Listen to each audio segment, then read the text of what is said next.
everybody. Welcome to another edition of the Atheist Experience. I'm your host, Matt Dillahunty, and joining me, for those of you who've been longtime viewers, welcome back, Ashley Perrien. Thank you. Good to be back. I'm glad you're here. Ashley used to host the show before I took over, and I think there's something we needed to announce.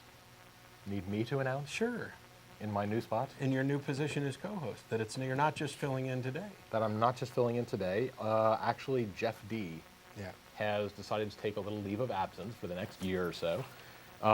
He was working on the nonprofits and doing the rotating co-host on a TV show, and I believe he's just got a new job and has some extra things going on, and it's just taking a little bit of extra time. He needs a little time to cool off with that, so he will be taking a leave of absence for a little while. So in his absence, I will be filling in, so I will be the new rotating co-host for at least a little while longer, so it's very good to be back. Yeah. It was a lot of fun. You've been missed. You worked really hard. You did the show for a long time, and it's good. Yeah. You know, Jeff's taking a break right now, and we can all appreciate that. You can do something like this. Jeff did nonprofits for 5 years. Yeah. And, you know, that's our biweekly internet audio program. And so, you know, taking a break is something that we can all appreciate. But before he did the radio show, he was actually on the TV show for a while. He's been either co-hosting or hosting the TV show. He's a hard-working guy. For a long time now. So he's taking a well-deserved little break. Yeah. So let's go ahead and get to it. Welcome, everybody. We are live again. Today is Sunday. It's March 11th, I guess. We didn't actually... this is the problem with live TV. All kinds of crazy things have gone wrong this week, including our regular titles are missing, so we had to do them all at the last minute. Everybody who works behind the scenes on the show works incredibly hard, and they demonstrated that today by getting us ready to go on the air in about 25 minutes. We are a live public access call-in television program sponsored by the Atheist Community of Austin, which is a nonprofit educational organization promoting positive atheism and separation of church and state. The ACA has weekly meetings every Sunday at Ventana del Sol on East Oltorf, except for the first Sunday of the month when we host a lecture series at the Austin History Center located at the corner of 9th and Guadalupe. Now, the lecture for April will actually be Lori Lippman Brown, and that will be the third Sunday, which I think may be the 15th, but that date might be wrong. Somebody can check it. Third Sunday of the month, we'll have Lori Lippman Brown, who is a lobbyist for the Secular Coalition. They're going to be making an important announcement tomorrow. They've been doing a search to find the highest-ranking public official who is a non-theist, because there's a lot of concern about, even though the Constitution says there should be no religious test for office, you take a look at the Texas state Constitution, and the wording is still there that you can be of whatever religion you want as long as you believe in God. Now, we know that that's unconstitutional and nobody tries to support it, but there's a question about, you know, how well represented are atheists? I mean, we have congressmen who are openly gay, and other minority groups have representation, but in a recent poll, atheists came in at the bottom, below immigrants and Muslims and homosexuals as the group that people least trusted. So there's some interest in finding out exactly if there were any politicians, because coming out as an atheist could be political suicide for some people. So they're going to make an announcement tomorrow about that. But Lori Lippman Brown will be down as our guest speaker at the lecture in April. We'd like to get the word out on that and remind everybody that you do not have to be a member to attend. We do these lectures as public service. This past month, for March, we had members of the Texas Archaeological Society coming to talk about archaeology in Texas. So we cover a broad range of topics that don't necessarily center on atheism or religion or anything else. So Don Baker, our vice president of the ACA, puts those lectures together, does a great job getting people on board to speak, and so we look forward to that. And the audio portion of this program is available online. You can visit our website, www.atheist-community.org, and click on the link to the Atheist Experience television show, or you can go to atheist-experience.com, and you can go into the archives there. There's links to the MP3 portion and also in a couple other different formats. And now the video portion of this program is also available for download and viewing over Google Video. We've got it set up as a feed now. So all you people who are technically savvy and have got your 5 iPods and video iPods for download, you've got us across the board now. We're international. We're getting email from around the world, yes. Japan, Great Britain. I would be remiss if I went through and tried to name them all. So, in addition to this program, the ACA also sponsors a biweekly internet audio podcast called The Nonprofits. That's Prophets, and we talked about that earlier. Right now, it's hosted by Dennis Loubet and features Russell Glasser and myself. We were live yesterday. Russell was busy with school stuff, and it was just Dennis and myself. We'll be live again March 24th with all of us. We're looking at getting some new voices in there, some more people to participate in the show. It's every other Saturday, beginning at 2 o'clock, running until 3:30. And while we don't take live phone calls during that program, we do run an internet chat service along with that, so that people who listen to the podcast live can communicate with us, and we can have a little dialogue. And the people in our chat service provide us a lot of really good information. We spend a lot of time on the nonprofits dealing with listener mail, where people will write in and submitting questions in some sense to get an opinion on them, but also with lots of good information. So when we were looking, for example, Richard Dawkins produced a documentary for, I keep wanting to say the BBC, but I think it was Channel 4 in the UK, called The Root of All Evil. And it wasn't available in the United States because no matter how free we think we are and how much we push the idea of free speech, documentaries like this just would not go over on American television. So the only option was to watch illegal pirated copies or whatever on YouTube or Google. That's no longer the case. There are actually websites they're selling the DVDs now. So our listeners wrote in to let us know where we could go to get that. And you can do a Google search for the documentary as well. Lots of good documentaries have been coming out lately. Yeah, I've heard of a lot of them, like in the last year or so. Yeah. Just on BBC and Channel 4 and such, just that have popped up. And we all took a trip to go see Jesus Camp when it came out. Jesus Camp. And I bought it on DVD the other day too as well. I think it was about a year ago on this show. We actually had The God Who Wasn't There. Right. Was it? Yeah, We Brian showed Fleming's that. documentary. So- He was gracious enough to give us permission to broadcast it on public access. Yeah. So there was a week when we didn't have a host or didn't have a co-host. Didn't have a co-host, yeah. And rather than everybody sitting here listening to me talk for 90 minutes, we showed the movie. We're really glad they allowed us to do that. In addition to the programs, the ACI also hosts a number of social events throughout the week, including Atheist Happy Hour on Thursdays at Ninfa's on Anderson near 183 and I-35. And the people involved in this program, both those behind the scenes and the co-host and myself, get together for dinner after the show. We'll be going to Threadgill's on Riverside. The show's on till 6 o'clock. We normally get down there around 6:30. This event and all of our events are open to the public. Any atheist or atheist-friendly people are welcome to come down and join us. You do not have to be a member to attend. We do encourage people to become members if they're interested in supporting what we do and participating with the group.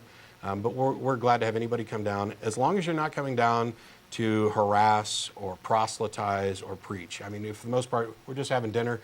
If you want to get a hold of us and tell us, why you think you're right and we're wrong, or have a discussion along those lines, we're going to put the phone number up for you shortly. You're free to call in, and we can have that discussion. As a reminder to ACA members, elections for the board of directors is coming up in May. We'll have more information about the process. Joe Rhodes is getting some information up on the website about that. We'll be having the elections. Anybody who's been a member of the ACA for 6 months or more is eligible. We'd like to get as many people participating as possible, get the votes done, and set the agenda for the coming year. We're working on getting a building as well as a number of other things. We're expanding the TV show's reach by getting it on the internet, and we're looking to improve the Nonprofits podcast and branching out into a number of areas. So as a reminder for all those people. And the last reminder specifically for ACA folks is, if you remember, we had a really fun solstice party at Mike Swift's house. He's agreed to host a vernal equinox party coming up on, I think it's March 24th, so it's 2 weeks from yesterday.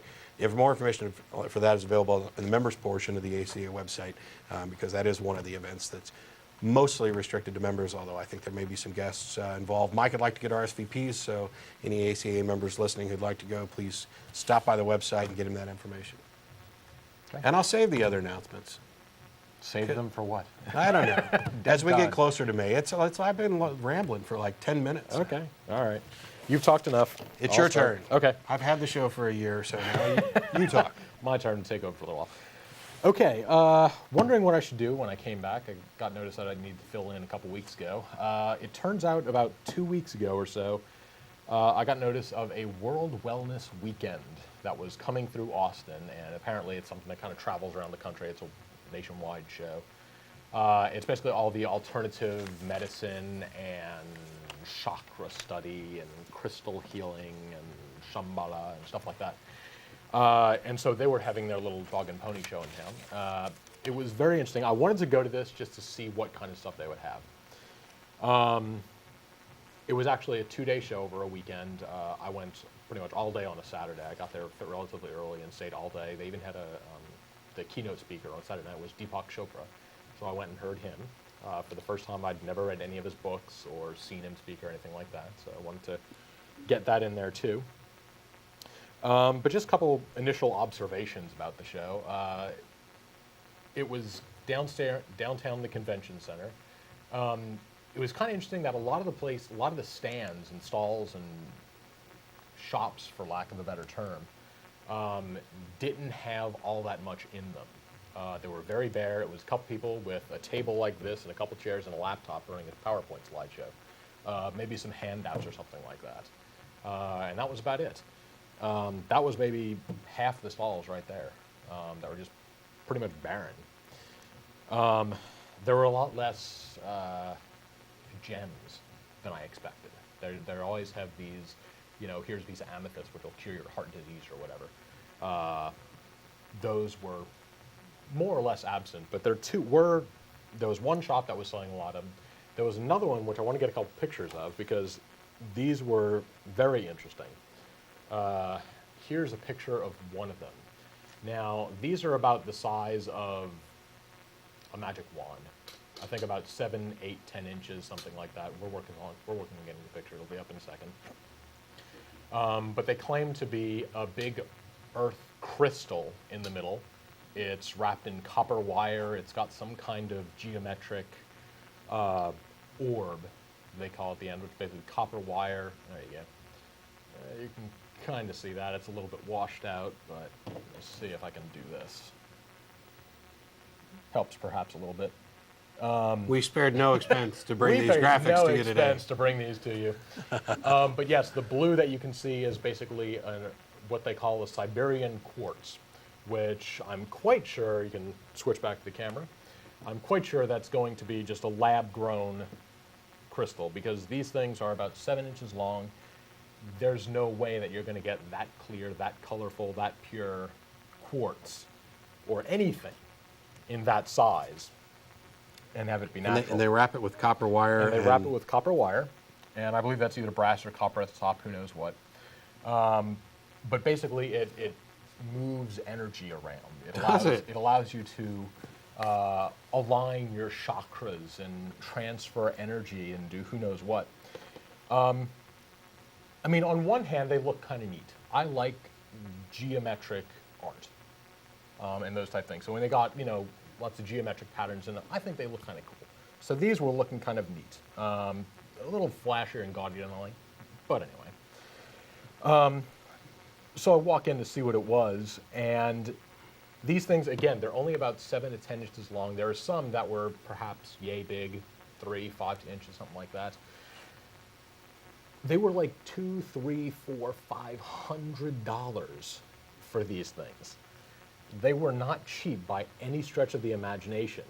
And they're basically just magic wands. Yeah. That's essentially... I just wrote that down. They're magic wands. Basically what they are. And they even had some lady that was, kind of browsing through, and the person who runs it kind of took them and, waved it overhand, and she's like, yeah, I can feel the energy tingling in my fingers. Sure you can. I probably could have done it with my cell phone and had the same effect, but didn't get a chance to try that one. Except your cell phone's actually producing a signal. It does something. We know that it does something. There might have actually been some, static electricity builder. And these have also to make them more powerful. In the ends of the crystals, they put rare earth magnets, those neodymium or whatever it is. Because we need magnets in everything. Of course. I need them in my bracelets and in my backpack. And of course. And they did have also, I thought it was very funny, the same place which, I don't know if it was like a little temple or something that they're selling. I'm trying to find a quick picture. Here we go. The pyramids. I'm not going to bother to show this, but picture one of these, the little pyramid on top, about 8 feet across. It's a wire pyramid. In the 4 bottom corners, there's a crystal pointing towards the middle. In the top, there's a more elaborate one with some crystals pointing out the sides and whatnot. And there's basically, a cheap lazy boy in the middle. With a couple headphones hooked up to it, and you listen to these tones. And it's like a spiritual place that you can go to relax and have your spiritual energy revitalized or something like that. And I thought it was fun that they were having a show special. If you buy it at the show, you got like, so many thousands of dollars off. But again, it was like $2,000 or $3,000 for this. Wow. Very interesting. I didn't see too many people actually trying it out. But like, say, where you would put something like that in your house, I don't know. So there's big money to be made in There this. is apparently big money. I came home and I looked this stuff up and I was like, wow, where can I buy copper wire and some lab-grown quartz and, cash in on some of this stuff? I wish my ethics would go away and I could do that. Yeah, there's this problem of taking advantage of people who don't know any better. Taking advantage of this stuff. I don't want to do that. But it's kind of funny because I don't know how many times we get fed. Obviously, there's a discussion between religious people and atheists, and a misperception about atheists. And you get these notions that atheism is a selfish religion. When you talk to people who come from monotheistic religions, then obviously atheists have put themselves up as God, and therefore they are selfish and they don't care about other people. And yet, every time I hear about all this, every comment that whether it's you or me or whoever we're talking to, it's I'd really like to take advantage of these things, but I'm just too darn ethical. Yeah. Obviously, if I'm not selfish enough. I'm working on it. Yeah. Because, again, I work with crystals and stuff like that a little bit. I'm into faceting gems, and getting a stick of lab-grown quartz is not all that expensive. And it's certainly not $300 wrapped with a little copper wire. Now, I know copper prices are up, but still. So I don't know. That's maybe there's like Harry Potter. Get those special ones with they the pyramid actually on do it. Yeah.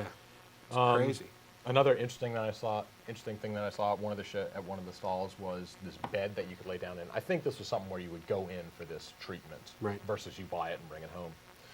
And essentially, it's a bed that you lay down on. Above it, they've got these different ray gun-looking lights, and each one was a different color, like the pattern of the rainbow. They had about 7 of them, I think.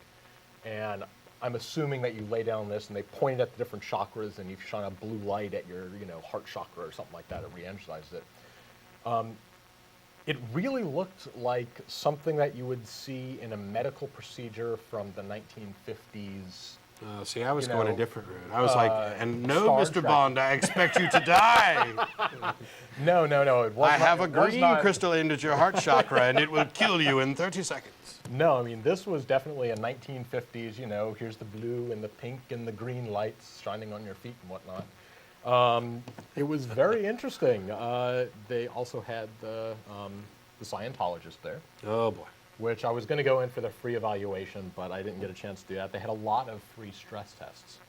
Apparently stress is a killer. big problem, and lots of people are out there testing for it and claiming that we've got the magic crystal that'll heal it. Magic crystal or energy drink or light bulb that will do that. Also, another thing I noticed that was rather odd too, it was Mardi Gras recently. Yeah. At the end of February. So they sell special beads that are copper wound. They had a couple beads there, but nothing like that. But all the colors there were still Mardi Gras. All the curtains that were hanging around it were all the purple, green, and gold. They still had all of that stuff up. So I don't know if that was intentional or we need curtains. So they had a lot. Maybe they're not selling enough of those $700 exactly magic wands. Exactly. And then they had, of course, the one person selling the magnetic jewelry. Yeah. And all of this stuff. Lots of claims about that, talking about how there's so many diseases that were unheard of to science, and so many things that got so much more prevalent since World War II. And if you just wear this, $5 magic bracelet that has strong magnets in it, then it'll fix all your problems. And people swear by it. Yes. Yes. I've got my little copper bracelet or my magnetic bracelet or this, and it's all this anecdotal evidence, which amounts to confusing correlation with causation. Where there's it's not that hard, because when you're evaluating claims, no matter what the claim is, there's a lot of things you can consider. One, you can consider who's making the claim. What do you know about them? Are they trustworthy? That's going to go into it. The other thing is you consider the claim in comparison to what you know about the rest of reality. Does this seem to mesh pretty well with what I know and understand about the rest of the world, or is this something just way out there? You can evaluate the claim based on the impact that it's going to have. If I accept this claim, what else about my life do I need to change? How is this going to affect other decisions that I make? For example, the claim that you have $20 in your wallet really doesn't affect me at all, so it's kind of irrelevant whether or not I believe it. The claim that there's some magical being in the sky who loves you and wants you to do X, Y, and Z in order to inherit eternal life, or that we have this particular crystal, which if you hold here and think wonderful thoughts will bring money to you. Those are big claims that would change how you make other decisions in your life. Basically, I mean, if that were actually true, there would be lots and lots of things about the world that would change. Yeah, and I mean, yes, if medical science could prove that, a piece of amethyst would, cure you and heal you better, people's hands would be really, really, really healthy. Lots of people wear amethyst jewelry, for instance. Why do they not get any healthier than anybody else? It's when you start evaluating the evidence, you find that these claims are just as nonsense as anything else. It's like all of these New Age treatments and ideas and crystals and chakra aligning, and many of them are not just rehashing of old wives' tales, but rehashing of ancient wisdom. Yeah. And people think, and I use the phrase ancient wisdom loosely, that this was knowledge that we had way back when, and it was lost, and now we've got it back, and isn't it wonderful? And the only thing that really matters is, does it actually do what they claim to do? Yeah. And not just, do you think that it did that? It's like Russell's mentioned before, his dad said, I had a headache, and I took an aspirin, and I prayed, and my headache went away. So, the prayer did it. the prayer must have done it. It couldn't have had anything to do with that aspirin or any and other. Very rarely do you hear of any contradicting evidence to these, simply because if you go in for the crystal therapy or something like that, if you get better, people will hear about it. If you don't, no one's going to go back and say the crystal therapy just plain old doesn't work. It didn't help me at all. Because very likely, if the problem was bad enough, you had actual medical science at work on it also. You were taking something or seeing an actual doctor in addition to this. Yeah. And so you might misplace the credit of who should be getting that, or again, just not say anything if, after a year and a half of getting pins poked in your arm, it still hurts. Yeah, if you've got cancer and you're on chemotherapy, but you're also going to an acupuncturist and somebody to align your chakra, and your cancer goes into a remission, what caused it? Well, the most likely cause might well be the chemotherapy, because that's the one that we have the evidence for. It's it's the amount of. It would be as if the entire scientific world has a conspiracy to put down these things that they know are true, and that's often trotted out as a claim in support of this. Well, this is true. It's just that the scientific community, big business, big pharmaceutical, doesn't want you to know that you don't need to buy their pills. You can instead pick up this rock and stick it under your tongue for an hour, and you're fine. Yeah. And that was a very specific one too. All during the day, on the 2 days they had these lectures and seminars that would talk about different things. And one of them was talking about, it was a sound, I can't remember specifically, it was Soma Energetics, S-O-M-A, energetics.com. And essentially what they sell are these tuning forks, essentially, that are tuned to a specific frequency, specific sets of frequencies. Like you tune a piano. Basically, yeah. But it's 500 hertz is like the main magical one. He claims to have gotten this from like the Book of Numbers in the Bible and a couple other sources, and says that this used to be a common frequency in church bells up until the 1100s. And of course, when they stopped doing it in the 1100s, then everything went downhill from there. Oh, yeah.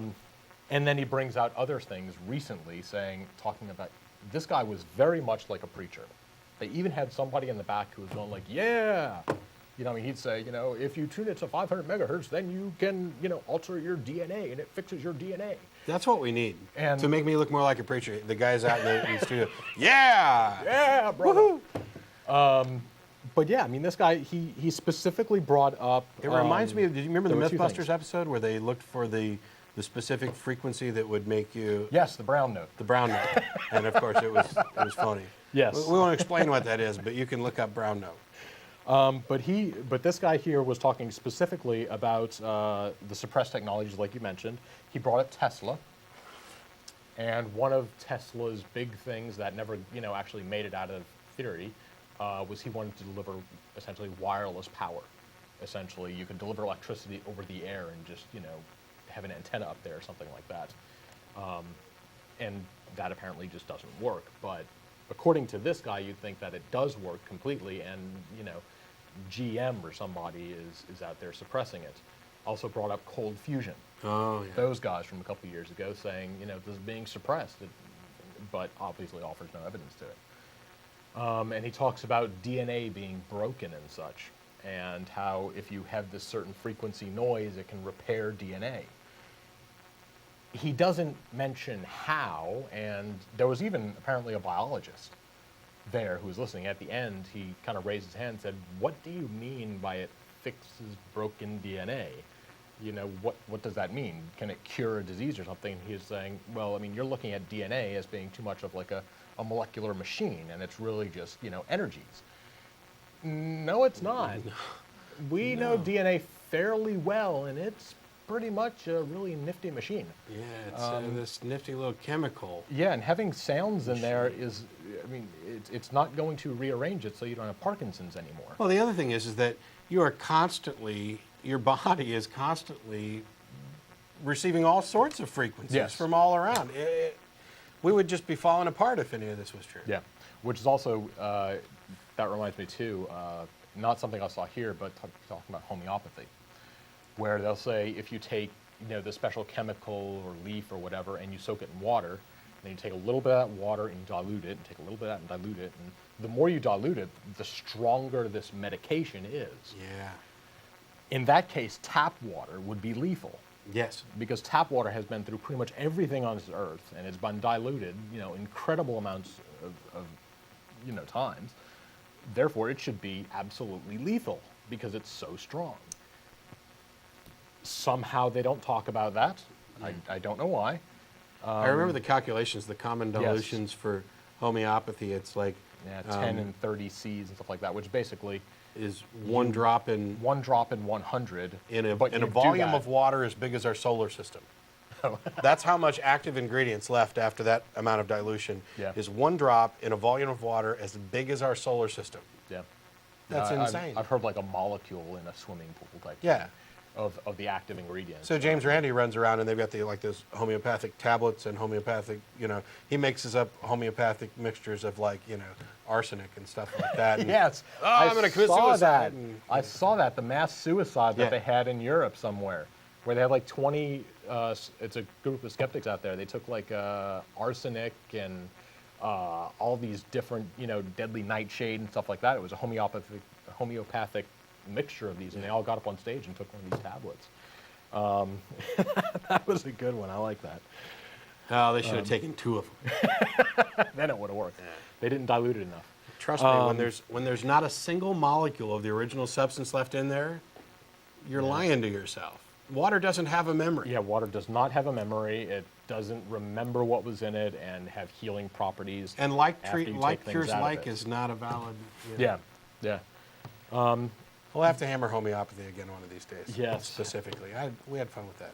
Okay. And since you mentioned Scientology, we'll have to do that one again, too. Exactly. Because I miss Xenu. Yes, he's a fun one. One last one I want to go into here before we get into Deepak, acupuncture.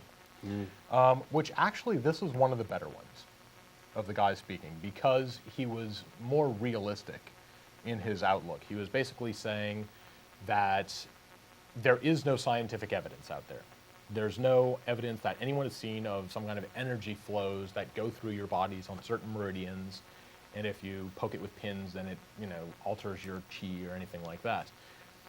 And there's no evidence that there's anything like chi. Exactly. But he says whether it's out there or not, we don't know. But as a working model, it seems to work, in his opinion. And so the kind of analogy that I look at it is Newtonian physics. Technically, it's wrong. Things don't attract other bodies in space. Planets don't attract each other, technically. It's bending of space. It's Einstein. But it works well enough so that we design rockets and orbits and stuff like that around them. It's technically wrong, but it's close enough that it works. And so that's kind of the idea that they go with here. You know, there may not be invisible meridian lines here, but it's a theory that seems to work, and so whatever the scientific basis behind it is, this does. And see here, the one spot where we're going to diverge paths and disagree. Yes. Because I don't think that I haven't seen any evidence that it actually works, that it's anything more than the person convincing themselves. Yeah. I mean, placebo and things like that. The placebo effect. We're remarkably good at fooling ourselves, and you know, like when she ran the thing over the person's arm, they're like, "Oh yeah, I feel that." Well, if you're convinced that something is supposed to happen, that's what's going to happen. It reminds me very much of time spent in church, where we all get these feelings of elation.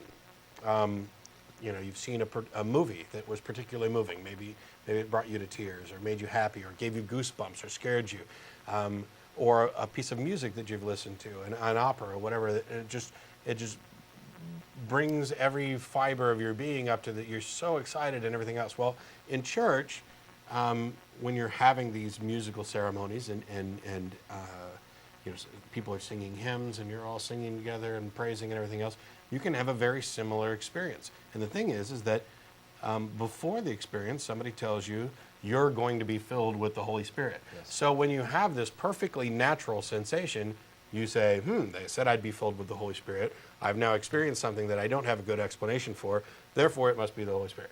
It's more, you know, correlation, causation type thing. Yes. But, you know, but I definitely would want to, you know, I'm not saying don't study it. There's always No. good information to find from finding it, Exactly. from studying something like acupuncture, even if we find out it's wrong. Yeah. And he was very realistic too, which I gave him props for. Basically saying that if you've got actual medical problems, this is a complementary. You don't go this instead of seeing a doctor with heart medication. If you've got actual problems, go see a doctor, actually take the medication for high blood pressure, for instance.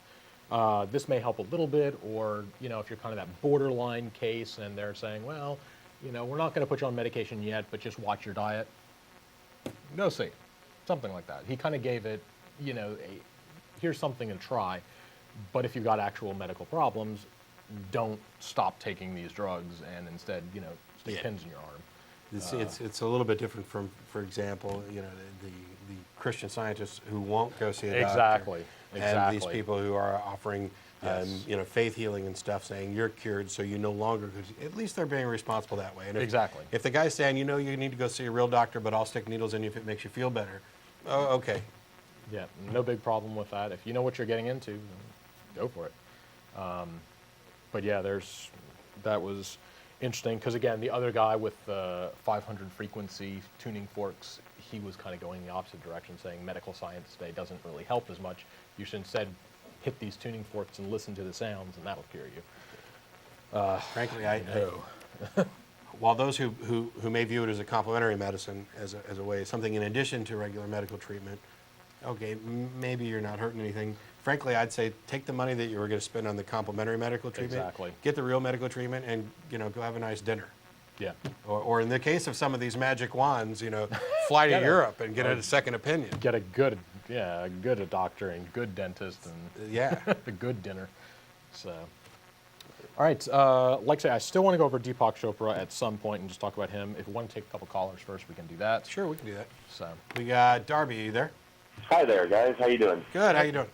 Oh, good. I actually just called in. It's kind of off subject, but I go to Texas State. I say an atheist, although I don't know. I say that because when you say agnostic, Christians get all excited to tell you about Jesus. So you know, atheist kind of puts an end to that. But see, you know, we're not claiming to know either. Right. Anyone who claims to know bothers me. Like, you know, especially the Christian defense of, well, if there's no God, what happens when you die? It's like, well, how the hell should I know? I'm not a corpse. But anyway, I go to Texas State, and I have to walk through campus while someone stands up on a rock yelling at me that I'm a sinner going to hell. Like, every day I pass these people, and so I have been arming myself, and I'm up to 30 pages of humanistic quotes and I'm going to get on the rock next to them, Across the and street. I'm going to preach just as rabidly as they do against them. You know what else would be a good tool? Yeah, what? The Bible. Oh, that's Just my pick best out the tool. verses and things that they don't want you to read. Exactly. My niece is a Christian, and for Christmas I gave her a Bible because she said, I've grown up being a Christian, but I've never actually read the Bible. It's like, oh dear, read the Bible. Please do. Yes, I mean, look at your religion and then come talk to me. Send them to skepticsannotatedbible.com. Yep. And Actually, BibleGateway.com. Bible Gateway is one I use just when I want to reference whatever version. So. Yeah. Right. It actually will read it to you depending on which version you select. Okay. And so that's the lazy man's way of, keeping up with the Bible. Well, it helps you read the Bible, but Skeptics Annotated actually goes through, as you can find, it has lists of all the sections of places where there's extreme violence and torture, promoted in the Bible, for instance. Yeah, it's Or here's it's got notes for most verses. Racism. Look up Right, Romans 23:8 or something like that. So you're saying you're being harassed all the time on campus? Yes, There's somebody I would out there say all the once time? a week, if not twice a week. There's a Christian out there passing out Bibles. There are Muslims passing out Qurans, which I just picked up the Quran the other day, and I started reading it. And I did offend a few people because I made the comment that Muhammad was the Anna Nicole of his day. He's illiterate. He married a rich widow 15 years older than him, and then, took her money when she died and married 3 other wives. And he heard voices in the cave, and I'm sure Anna Nicole's heard a few voices in her day. But anyway, I decided to, my New Year's resolution was I'm not going to be tolerant of anybody's beliefs. Anybody. Well, the purple unicorn smirks. There's a difference between Yeah. being tolerant and being respectful. I'm tolerant of everybody's beliefs. You can believe whatever kind of silly nonsense you want, because it's only my opinion that it's silly nonsense. Now, we may be able to demonstrate that it's untrue or that it's silly. I'll be perfectly happy to be tolerant. Now, I respect your right to have a belief, but I don't necessarily have to respect that belief. And what you're talking about essentially are the people who are out there publicly shoving their religion in your face, and you're no longer just going to stand idly by and let them do that. That I can understand. But that's not a tolerance issue. That's an Sam issue of Harris them being... inspired me. Sorry? Oh, I'm sorry. Sam Harris kind of inspired me to, if you have any religion, if you're any part of Christianity, which holds a belief that condemns me to hell because I'm not a believer, you're a target just as much as any fundamentalist is. The cherry-picking Christians are just as guilty as the fundamentalist Islamics or Muslims that slam into buildings. They're really, to me, no longer there's not a line anymore. Well, there's a distinction between where your beliefs are and what actions do you take based on those beliefs. There are a lot of Christians out there who may believe they call themselves Christians, but a lot of the more questionable stuff they basically don't follow. Right. They're not out there, protesting or saying atheists get out of this country and gays should be hung or anything like that.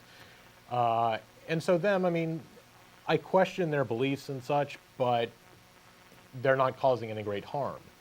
But then you've got people like Fred Phelps, who deserves anything but tolerance for his outspokenness against, people in the military because they're defending our country, which apparently is like a den of, degradation and gay people or something like that. And so he'll go out and protest military funerals.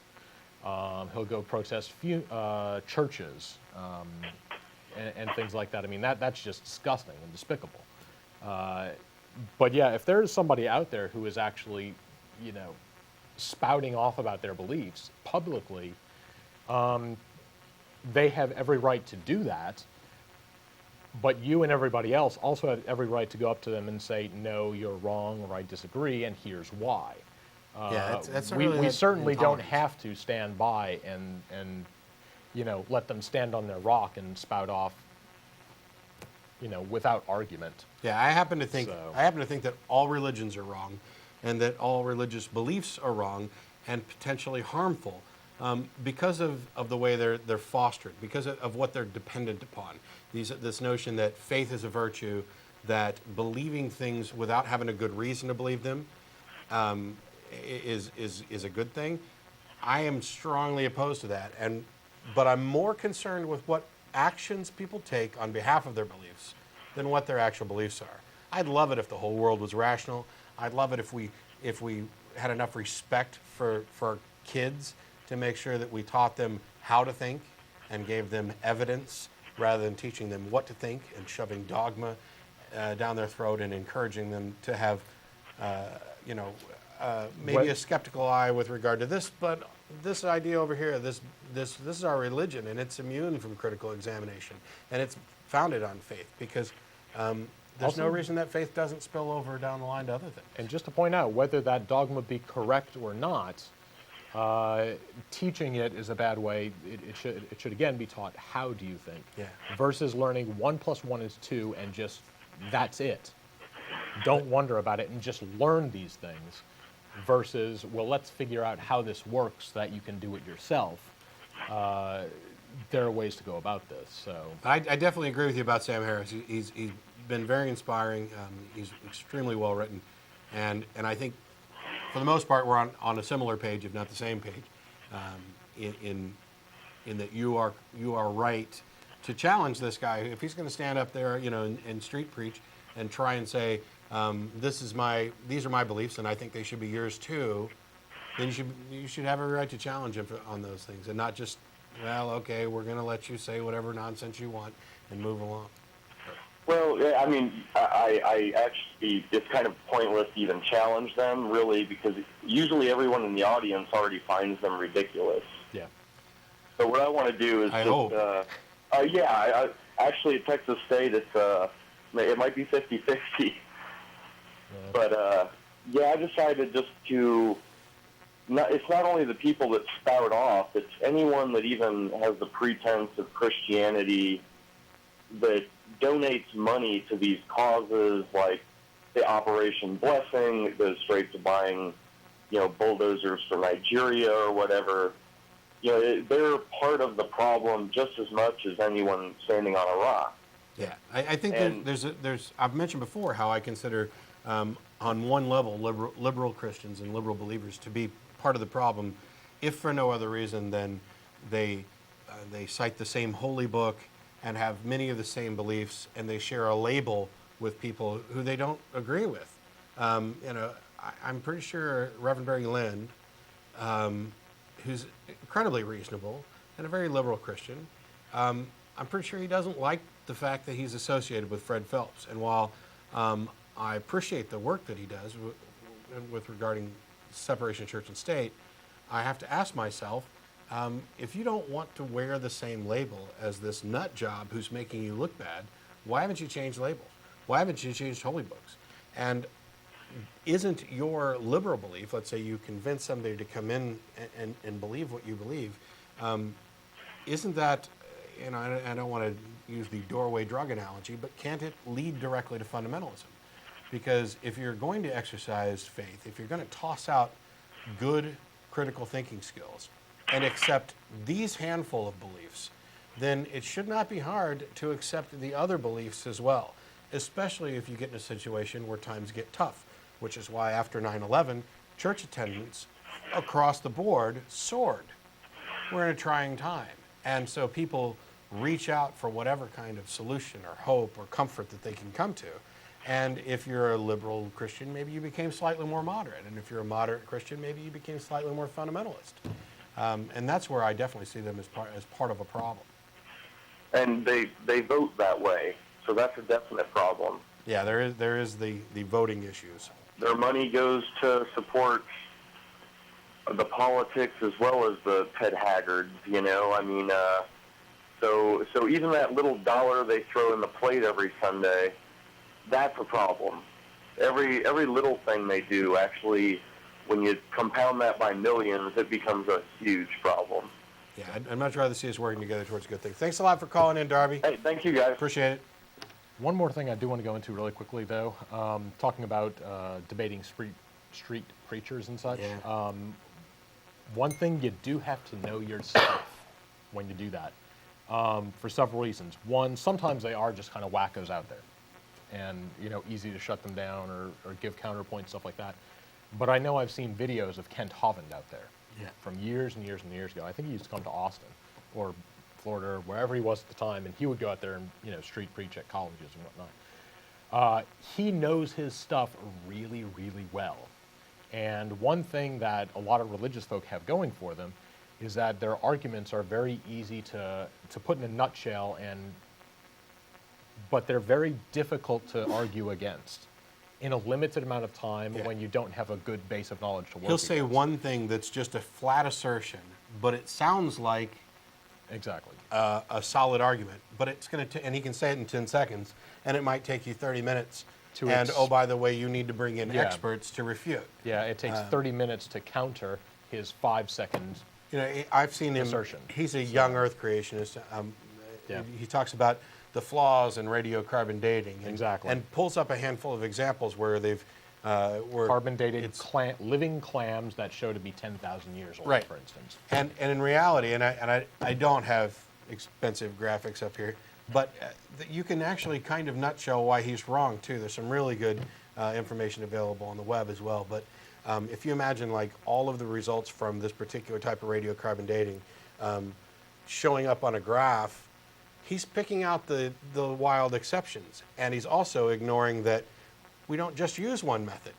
We use a number of different methods to date these things, and when more of them are coming up with dating the Earth, let's say, to 4.5 billion years, and their margin of error is, a few hundred million years, okay, they might be a little bit off. Maybe instead of 4.5 billion years, it's 4.2 billion years.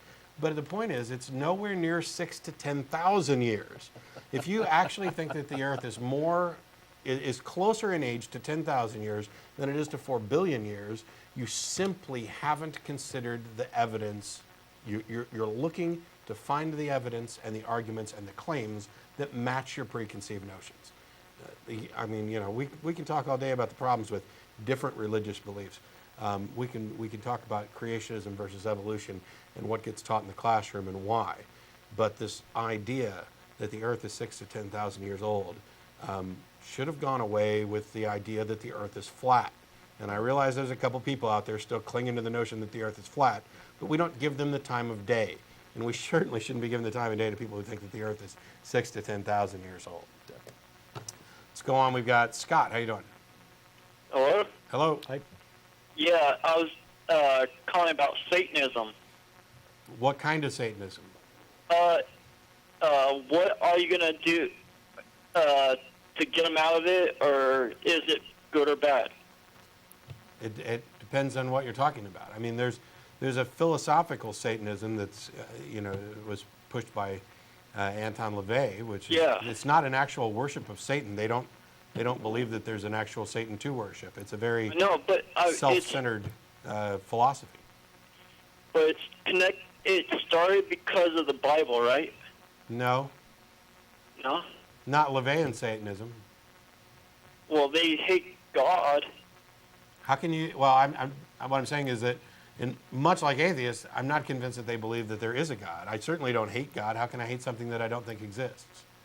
Well, he started was it in the 60s? Sure, you're talking about Anton LaVey. Sure. I'm sure, go ahead. Yeah, the Satanic Bible, whatever. Okay. Right. Do you think, is it good or bad?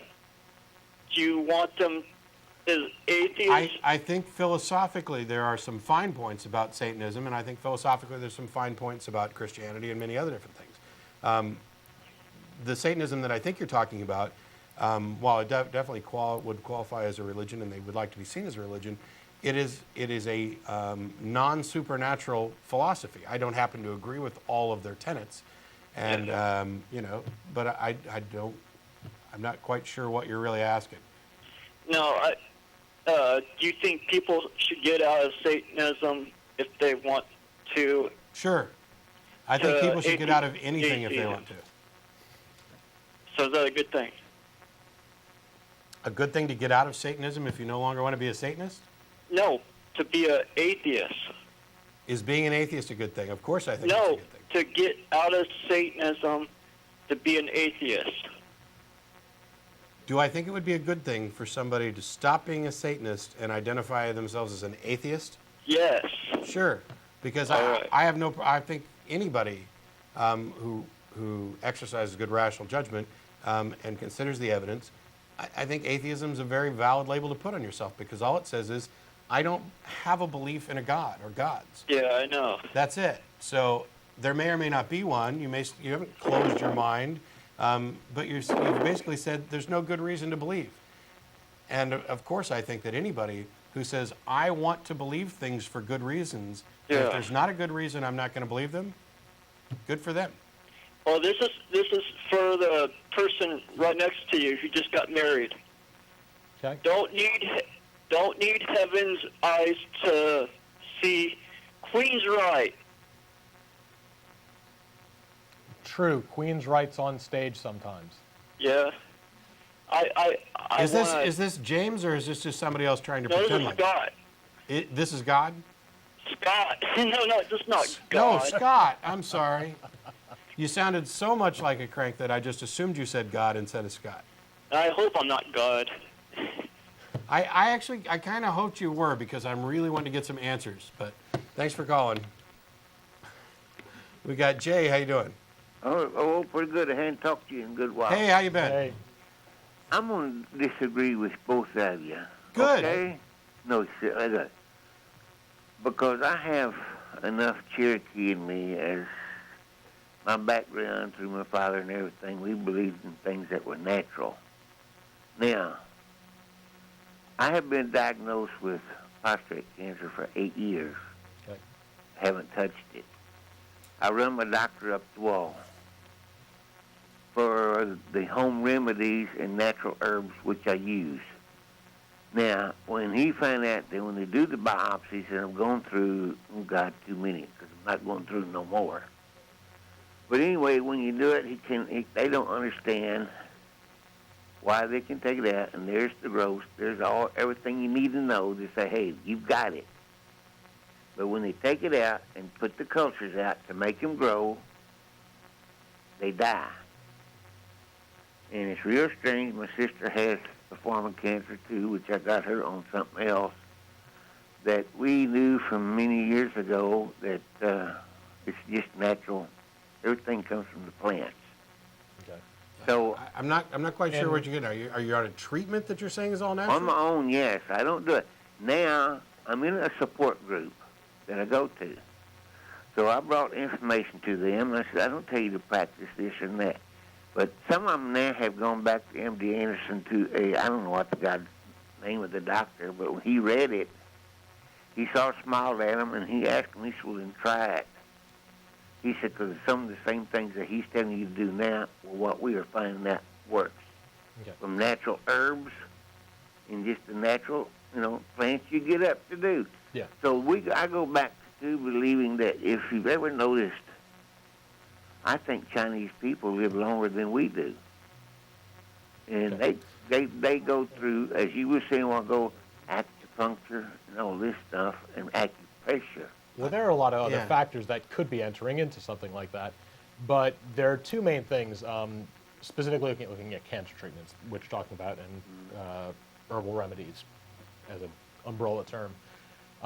There's a lot of stuff that we don't understand about cancer and how it works, and people that go into remission for no really good reason that the doctors can find. It's just, it happened. We don't know why. And lots of people could be going to alternative therapies and stuff like that, and will credit that. Did that do it? Perhaps. Was that just something that was going on at the time? Did you happen to start liking classical music at the same time? That probably didn't help, but it just something that you're going to relate to at that change. Yeah, earlier I wasn't dismissing all sorts of herbs or natural medicines. Yeah. most of our pharmaceuticals come from that. Most of our knowledge about medicines and stuff began with that. I mean, you've got old apothecaries and stuff. You have Indian tribes that chew the bark off trees to get rid of headache, and what we find in there is some a substance almost identical to aspirin, or may in fact be aspirin. So it's not I wasn't trying to do a broad dismissal of natural treatments. What I am saying is what Ashley just mentioned, which is there's not sufficient evidence to say X works, and until there is, there's no good reason to really believe that it works. Although if you want to try, root X, in addition to whatever sound medical treatment you're taking, that's fine. And if there's evidence out there supporting this, treatment of whatever kind, then that's fine. It's something to look at. But another problem is, again, there are certain studies that have been done time and time again on, such and such herb or treatment therapy, and every single time it's shown to not be effective. But because we have freedom of speech is kind of a broad term, but you can get on TV and say, if you eat this paper, it'll help you get over your cold quicker. You can legally make that statement. Now, if you say it'll cure the common cold, you can't say that. But it'll help you get over it quicker. Eating this paper will do that job. Has absolutely no basis in medical fact at all. It's not going to do anything, but you have every right to get on TV and say that, and nobody will come down on you for it. And so a lot of people are going to do that and sell this paper for $89.99 to help you get over your cold. So that's the problem. In the end, though, Jay, if you've got something that you're convinced is working for you and you're healthier, great. Well, Harvard Medical School is going to, I guess, in the near future will come out with some of the same things that I've been on for several years because they've experimented with it now. Mm-hmm. Cool. And possible. No, they've got it in writing. I've got a big article that came through the other day, which was, I guess, classified. I've got a friend that works up there, and he was suspicious as to really what I was doing and why. Mm-hmm. And because then all of a sudden they've come up with some of the same, remedies of what they were using, same thing I have. Yeah. And it's real strange because I know, I'm not going to, he's passed away now. I had a brother-in-law that did a lot of research here at UT. And he would never go on anything that he came up with, and he worked on the Salk vaccine. And it's strange. I mean, he himself was afraid to put artificial chemicals, I guess is what you would say, into his body. The only thing he'd ever taken in his life was nothing but aspirin. See, I once upon a time decided that I was going to eat nothing but Twinkies because they last forever, and I figured the preservatives in there would keep me alive forever. Well, it didn't say, I'm going to be tacky to you, man. It didn't say your hair, did it? Yeah, that's awesome. Thanks for calling, Jay. It's always good to hear from you. Thanks. Appreciate it. Yeah. It's odd, because occasionally we'll get some kind of great caller, and there's always the hair comment, especially when Ashley and I are both on. But to have Jay do it that was a lot of fun. We got Steve. How you doing? Pretty good.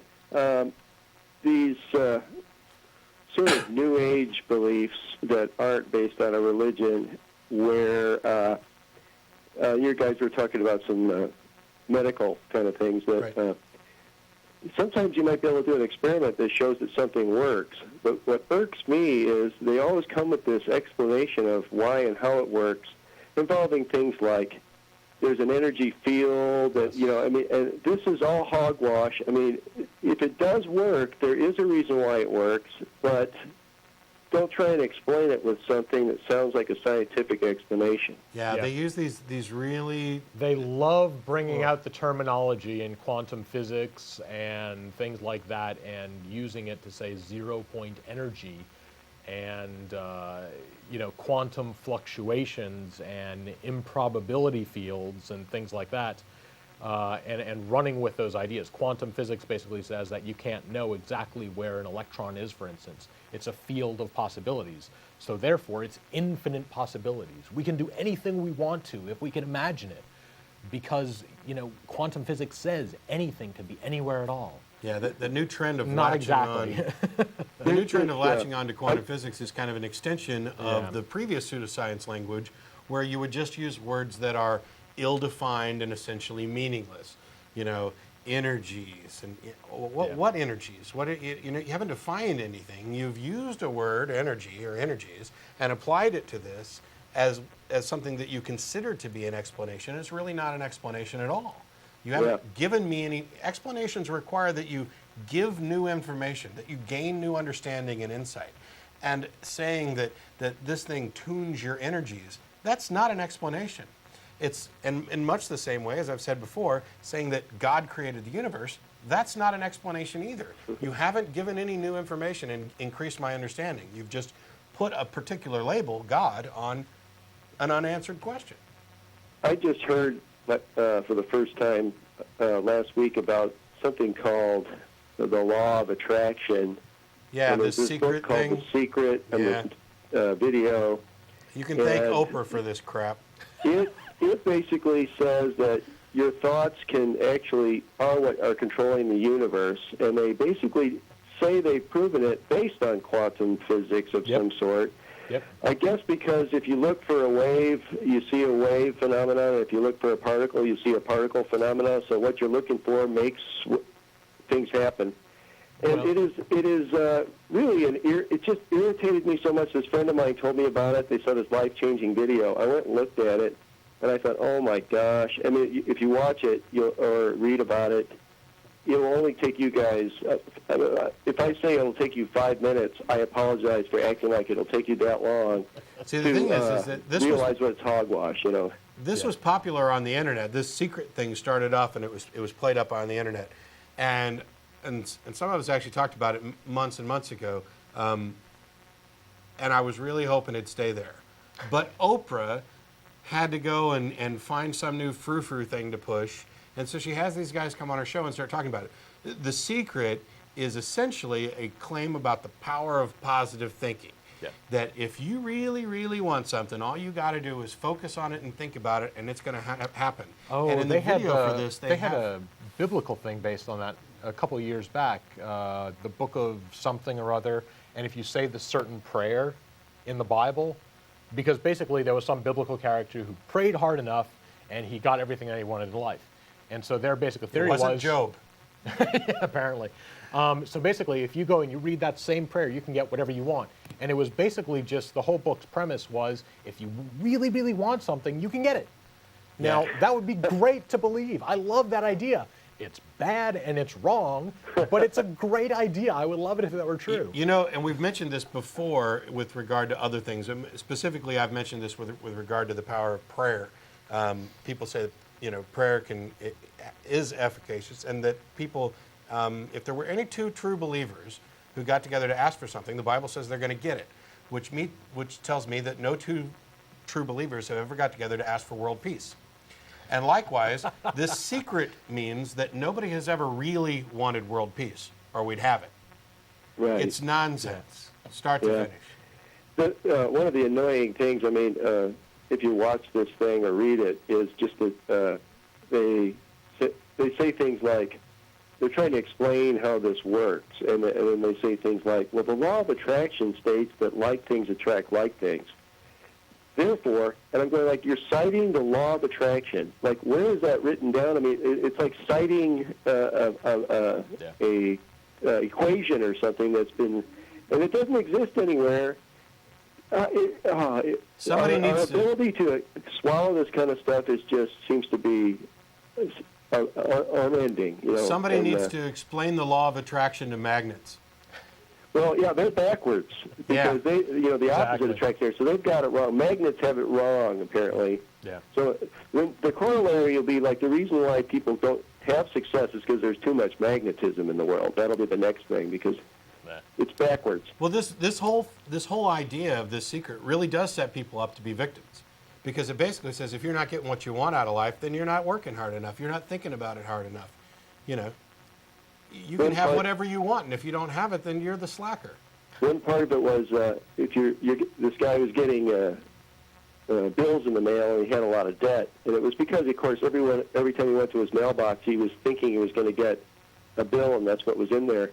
So they suggested he start thinking about getting checks, and this guy actually claimed that it worked for him, and he was getting more checks. And I was thinking, like, what about thinking about not borrowing any more money, and what about thinking about paying people back? That might help too, you know.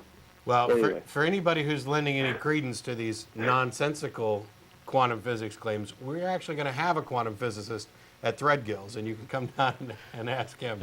As a reminder, to invite you down there, any atheist or atheist-friendly person is welcome to join us. We go down to Threadgills on Riverside after the program. The show's off at 6 o'clock. We'll probably be down there around 6:30 or so. So I just wanted to get that note out real quick. Thanks for having a show that makes a forum for these kind of topics. I think it's a great thing. Thanks for calling in, Stephen. Thanks for reminding me about the secret, because I'd meant to mention it and completely forgot. So greatly appreciate it. Bye. Now, if we want to go on, I can go into Deepak's. Yeah, we got about 25 minutes left, and there's a couple people on the line. This will be relatively quick, so if you're on the line, stay there. It's just this dovetails nicely with what we were just talking about. Again, Deepak Chopra was the keynote speaker on the World Wellness Weekend, so I went to see him for the first time. He's a pretty entertaining guy. It was a lot of fun to listen to. I enjoyed it in the sense of philosophical experiments and stuff like that. It was a fun, philosophical path down the beach. It was a kind of fun experiment to see where you can go with this line of thinking, but it's wrong. But it was still a fun path to take and see where it goes. Basically, the summary here is that what he was saying is that emotions, what we found out is emotions are actually just chemicals in the brain. Certain neuropeptides that you release when you're happy, sad, stressed, whatever, different chemicals in the brain are picked up, and that's what emotions are. Come to find out, the receptors for these are not just in the brain, but you can also have receptors in the immune system, for instance. Other organs in the body can pick up on these brain chemicals, essentially, and react to them. And come to find out, some of these organs also produce them. So therefore, emotions are not just in your brain, it's in your entire body. And therefore, thinking and feeling is not relegated to just the brain, it's the entire body. And therefore, your mind is not in your body is in your mind. And then he goes off on this other tangent, talking about how the body gets replaced every couple of, I think he said every 3 months, which sounds very, very low to me, but I'm not sure on that. Basically, your skin cells are constantly growing and falling off. So every couple of weeks or something like that, your skin is not the same skin that you had last week. It's, anatomically and everything, it's a different set of molecules there. Same with your blood, your heart, your skeletal system. Everything is replaced at some point. And so the person, kind of like molecularly speaking, that you are today is not the same person that you were 5 years ago. That was a whole different set of molecules back then. But your mind is still the same. Therefore, your mind is somehow outside of your body. It's a separate realm. It's in the 0 point energy field. And basically, that was kind of his whole theory. And I hear some of our quantum physicists in the background laughing at this. So basically, he struggled with the issue of consciousness. Yes. And as an explanation, he muddled quantum physics into it, yeah. Okay. And basically, kind of goes with the idea that you can never cut open a brain. And if I ask you what you did last night, you can't cut open the brain and find a little bunch of nerves that says, I went to Chili's. It's not in there. And so when you ask this question, you go out into this 0 point energy field and you collect that knowledge. Chili's last night. And you pull it down, and there you go. There's that knowledge. It was actually stored out there somewhere. Out there. Out there. Yeah, I think that sums up a lot of what's going on. These guys are out there. It's just out there. Consciousness is a difficult thing. Of course, definitely. It's in much the same way that when we talk about origins, it's really difficult. But it doesn't have to be so terribly difficult that we just leap to conclusions that aren't supported, and misinformation and misuse of terminology. There's some really good, solid thinking going on in the arena of consciousness, where it is an emergent phenomenon.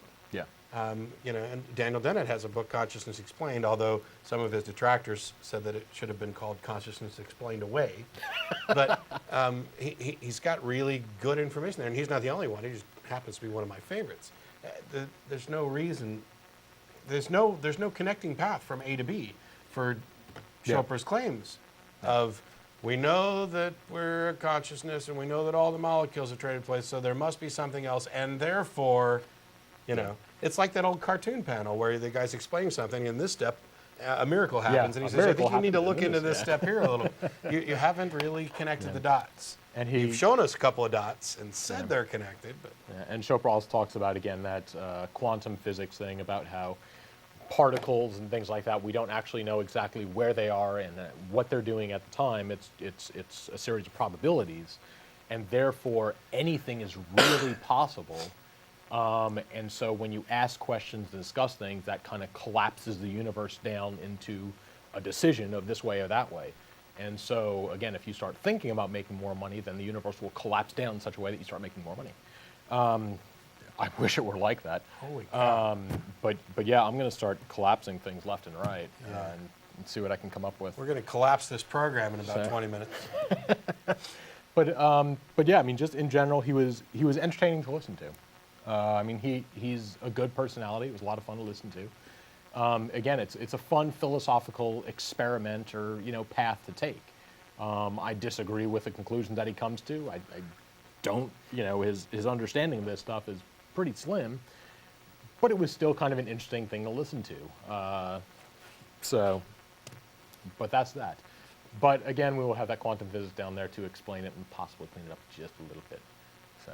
See, I don't think he knew he was really He volunteering. was really volunteering for all this stuff, but thank you. All right. So, yeah, let's go take a caller. We got, is it Cory? Yeah. How you doing? Hey, how you guys doing? Thanks. Hey, listen, I just simply had a couple questions. I hear you guys talking. I just was channel surfing and ran across your program, and I hear you guys kind of breaking down a lot of things and getting really in depth. Sounds like you both are very educated people. But I mean, what about faith and just belief that a better thing out there exists? I mean, not everybody is completely happy with their surroundings, and I mean, without faith and hope for better things, I mean, some people really wouldn't even have things to look forward to for tomorrow. I can understand the sentiment. I don't personally agree with it. I would prefer I sit down and say, okay, let's say we've got problems in the world of, whatever kind you want to talk about. I would rather say, instead of, let's look for some positive outlook or look for a God or look for, faith and hope that can cure us, let's find people who can actually help the situation. Let's try and sit down and figure out what can we actually do to help this, rather than just saying, well, we're just helpless little peons in this world and we need God's help to really fix this problem of world peace, for instance. Well, I mean, world peace is a little bit more depth. I mean, most people barely even feel politicians' actions, even affecting their lives. I mean, I'm going a little bit outside. What I'm talking about simply is, I mean, people just wanting, just a companionship, for example, or even something like childbirth. I have a 1-year-old child, and if not God, who do I thank for the birth of my son, for his creation, for the gift of his life? There's no creation or anything going on here. I mean, this is something that's one thing that kind of irks me too. People need to take a little bit of credit. Now, getting a big head is one thing, but there are a lot of things that people do in their lives that they should be taking credit for. When you've been really successful at your life and you have that house overlooking, town lake or whatnot, you've done something right. You've done well with your life. Be proud of that. Yeah, but you're talking about maybe 3%, bro. What about the common people? I mean, no, why? Hang on. Statistically, what I mean by the 3% is they say that such a small percentage of existence have money to afford such things. First of all, he's not just talking about money. What you're basically saying, that you should believe things because they feel good. And what I'm saying is that you should believe things because there's a good reason to think that they're true. That's the difference. Right. Sure, it would be nice to think that there was somebody up in the sky or whatever who cared about me, was looking out for me, and had a life to come. But there's no good reason to think that's true. So instead of deluding myself, and I'm not saying what you're talking about is hardcore evidence. Hang on. Instead of deluding myself, and I don't say that to be insulting, what I'm talking about is it really good to believe those potentially false things because they feel good, is that better than learning how to handle life for real, how to deal with reality? It's nice to think that Grandpa went up to heaven and is waiting for me so that when I die, I can talk to him. That's comforting, but it's not necessarily true. And wouldn't it be better to teach people to deal with reality and handle their grief instead of building the feelings that they have on false promises? Well, let me ask you, I mean, is this something that just after being educated that you guys just developed after not having evidence that there is maybe such things as heaven or as God, that there's not hardcore evidence, but yet you need to have faith to believe that such things exist? Was it only after being educated that there is not hardcore evidence that y'all developed this? I mean, were y'all not brought up in a church and you just didn't swallow what you were being taught, so you saw different We were both avenues? brought up religiously. I was actually studying with the goal of being a preacher.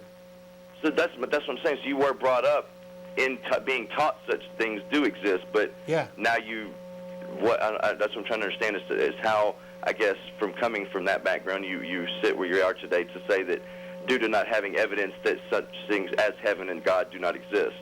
Because me personally, coming from a life of bondage, from being born of a sinful nature, now I have been freed from just straight up bondage, from alcoholism, from drug addiction, from things that I couldn't find people to get me out of. I couldn't be talked out of those such things, but yet I've been freed from that by what I believe to be God. Sure. You used to have a problem with alcoholism, and now you don't, and you credit God with that change. Completely. Now, I mean, completely.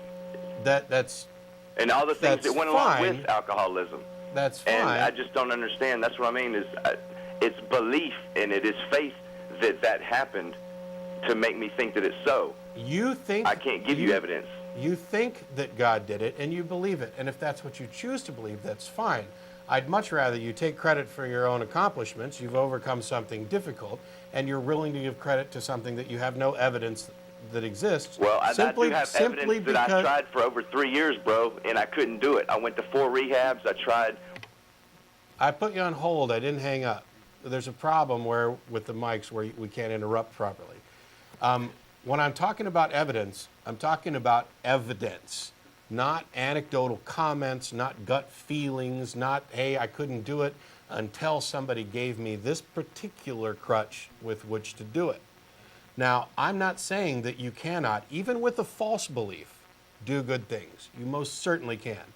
Some people need to think that there is somebody, a God, because that belief itself, even if it's completely false, is enough to help them achieve this. Now, that's kind of what you're describing, and that's fine. You happen to think that the belief is true. You're convinced. I'm certain. I have no doubt that you're convinced. My point is that there's no real evidence, and if you believe it and it worked for you, that's fine. But there's no good reason for anybody else to think that it's true. I understand. But I will say this. If you're talking evidence, this is the only evidence I could give you, is that it's a known fact that people that do have such problems of what I've mentioned do go through what's known as withdrawals and certain things coming off of the drugs. Now, I went from being an everyday user of certain things and went to a situation where I was sat down, led through back and forth through the Bible, through certain scriptures that let me know through faith that God was totally with me through all the different things that I had went through leading up into that point. And after that point of getting on my knees and asking Jesus to be my Lord and Savior and to rescue me from the bondage, not one day did I go through withdrawals of any kind. I quit smoking cigarettes, alcohol, and assortments of drugs that I was taking up until that point. And not one time did I go through 1 second of withdrawals. The problem, and who else could do that but God? Actually, I hate to tell you, I quit smoking and didn't have one instant of withdrawal. And there are countless of people. When you say that when leaving drugs, it's a fact that people go through withdrawals, it is a fact. It's very common. Exactly. But it's not ubiquitous. It doesn't happen in every single situation. And I quit smoking without withdrawal. Somebody else in here raised up their hand. I think you'd find that you'd be surprised at just how capable we are as humans of actually doing things. Brody, I do know that the human body is a phenomenal, exactly thing. I mean, just the fact that we heal ourselves alone is just a phenomenon itself, I believe. Sure. But, I mean, who on Earth could possibly have? I mean, how do you explain us? How were we just thought of? I mean, were we not possibly put together? How was the human body constructed? Do you have an answer for that? How were we created? A sperm and an egg get together. Okay. And they unite, and then that forms a group of cells that split, and it progresses. Okay, that's the scientific. I understand that. Yeah. That's how we know right now, but it almost goes back to the chicken or the egg, which was first. You know what I mean? It can be argued for hours. I mean, just the way the human body works. It can unless you actually look at the evidence. If you stop by a site like talkorigins.org, and I think we may have a link for it, although we had to redo the links, there's really good information up there on origins and biology. But the end thing is that even if we don't know, even if we don't have an answer, even if it seems too complex for something to have happened on its own, which is something that Michael Behe promotes, that's still not a good reason to say that there's a God. Okay. I mean, the best answer for something that, we don't know how this happened is we don't know, we're looking into it, rather than to say, well, it must be God then. it may very well turn out to be a God. Exactly, but until we have evidence specifically pointing to that, Right. we have to withhold judgment and say, exactly how did life first happen? Don't know. Now- We've got a couple good theories and we're looking into it. Yeah, see, We're now not that, exactly that, sure. that I respect, the fact that you said, hey, well, I don't know, but I understand, like I said, that you guys obviously are intelligent and y'all seek out hardcore evidence of can I touch it, can I feel it, before I'm going to believe it. I don't And need I to just, touch it. that's Yeah. what you sound like, you know what I mean? Well, So my point well, is, we're is talking that about do you quality have, of evidence, but do y'all not have faith? I mean, what do you have faith in if you don't have faith that there is a higher being, a So- God of your own understanding? I mean, that's just... well, First of all, I don't think faith, at least the- as I define it, is anything good. Okay. Now, when you're talking about having hope, Spiritual being faith, let me be more optimistic. explicit. Sorry? I said maybe not just faith. Maybe I misspoke myself. Maybe it's more along the lines of spiritual faith is what I'm referring to. I don't have any spiritual faith at all, and I Right. don't think it's a good thing. As a matter of fact, I think it's a very harmful thing. Well, so what do you think's going to happen to you when you die, bro? I think I'm going to be dead. And that's it. You have no spirit. You have no soul. That's correct. Really? I have no evidence to say that I have a spirit or soul. There's no evidence that there's any kind of afterlife. I have no good reason to believe that anything's going to happen other than what I have evidence for. And that the is that I'm recorded going to documentation decompose. of people that have died for temporary lengths of time that have come back. That Sure. doesn't carry any weight in regard to what they think happened to No, them. for actually, I think temporary. that's Kenny Williams. I think that's actually evidence that there is no afterlife. For me personally, I don't Right think on. it's really great evidence, but what it does is it says that we have a pretty good understanding that what you might call a soul is really something that is much simpler Right. and is a part of our brain functionality, which is why somebody can be dead for 4 or 5 minutes or maybe slightly longer and then brought back with just a jolt of electricity and some chemicals. Right. Whereas who's been dead for an hour or so, they're not getting back up. And Jesus never raised anybody either. Yeah, no, well, And also maybe kinda- that alone, I can't say Sure. that I've been, versed enough All right, that was really into the the talk Bible because to argue obviously that I point, wasn't but- there. But And also talking about the afterlife, what do you think happens when you die? What we view and what science can tell us, stuff like that. Again, we have no evidence of an afterlife, therefore we most likely just die, and that's the end of it. Right. It's not necessarily a good thing. I don't look forward to that. I'm not happy that I'm just going to disappear, but that's kind of how things are as we know it. Right. And And you basically, don't while that believe in may hell not as be well either, do you? that may not be a good thing, it does mean that this life I had better make the most of it possible because I'm not going to get another chance. it's infinitely is- more valuable. This is the only opportunity I'm ever going to have to enjoy anything. Right. So I better use this one to the best Well, of my I say a ability lot and that not life's blow too it short away. to be unhappy. I agree with that statement, but I just wish that you guys could hear this this tape that I've begun listening to, that it really gives a guy that experienced what he believes to be as hell. So obviously you guys don't believe in the devil I know or what you're talking Satan or about. hell either. I know what you're talking about. I may not have seen the full video, but I've seen those things. But A it's lot a of those are DVD, very 23 minutes in hell, I believe, is what Yeah, it's a lot of referred those to. are culturally biased, as in if you take a Hindu person who has gone through one of these near-death experiences, they will describe things that basically correlate to their religion and their culture. If you take somebody in our religion, our culture, their stories are going to be a little bit different. and also look at brain chemistry. A lot of people talk about this blindingly white light in a tunnel. Basically, we have pretty good descriptions of that based on the way how the brain dies. What parts of it shut down first, and when you deprive it of oxygen, weird things are going to happen. You can hallucinate. That's explained. We have a pretty good idea of what's going on with that, and it's a better explanation than somebody has some kind of immortal soul that we've never been able to find, and it's actually floating up into some fifth dimensional 0-point energy, Right. and seeing their relatives. Let me jump in for a second. I hear you. That almost sounds fairy tale-ish. I can understand the way you explained it, but I know that if you brought up the guy on your left, my right, that says he was brought up, and almost was in the position of being in the monastery or whatever. But I know you're familiar with the story of Saul, who at one time was killing Christians and had just the ultimate experience and turned into one of God's greatest messengers. I just. Maybe something like that could happen to either yourselves or someone and I pray that does happen for you. Hang on. I understand, and certainly personal revelation would carry weight. I've always said that if he exists and decided to reveal himself to me, I'd have no choice but to believe. But I may or may not worship. I want to ask you something, and I'll apologize in advance if you think this is unfair. But you're obviously somebody who's a Christian who believes that Jesus is perhaps divine and wise and everything else. And you just said something about this life being short, and you agree that you should live it to the fullest. Well, I say that in the past, I can remember before I was saved telling people that life was too short to be unhappy. And that's all I said. What do you think about the Sermon on the Mount, for example? Where Jesus basically says, don't take any thought for today. Don't worry about how you're going to feed yourself. Don't worry about your clothing.